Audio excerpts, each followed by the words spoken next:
আমাদের প্রতিপক্ষ যারা আছে তারা দৃশ্যমান না। বিএনপি রাজনীতি হচ্ছে জনগণের আস্থা নিয়ে। স্বৈরাচারকে বিদায় করেছে, সেই আন্দোলন কি শেষ হয়ে গেছে? কবে শেষ হবে?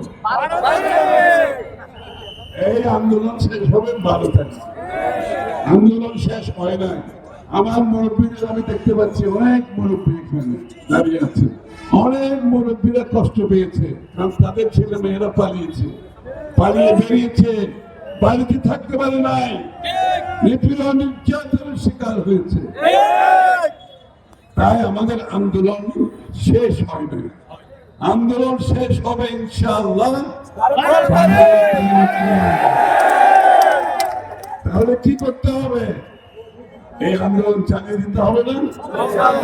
এই আন্দোলন চালিয়ে দিতে হলে প্রত্যেককে চোখ কান খোলা রাখতে হবে। কিন্তু আমাদের প্রতিপক্ষ যারা আছে তারা দৃশ্যমান না। দেখা যায়?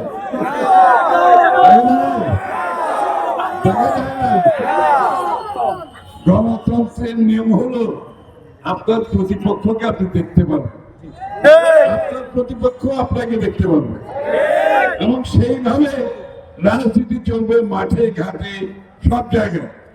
কিন্তু আমরা আমাদের প্রতিপক্ষকে দেখতে পাচ্ছি, কারণ বিএনপি রাজনীতি হচ্ছে জনগণের আস্থা নিয়ে, জনগণের ভালোবাসা নিয়ে।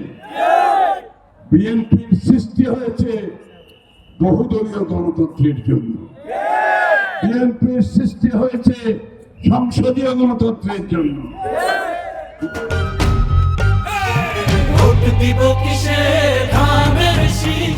স্বৈরাচারের সাথে সময় করে নাই, 1/11 করে নাই, ফ্যাসিস্ট আলম শেখ হাসিনা সময় করে নাই।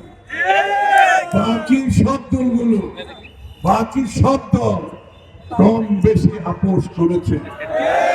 আজকে আমাদের যারা প্রতিপক্ষ তারাও আপোষ করেছে।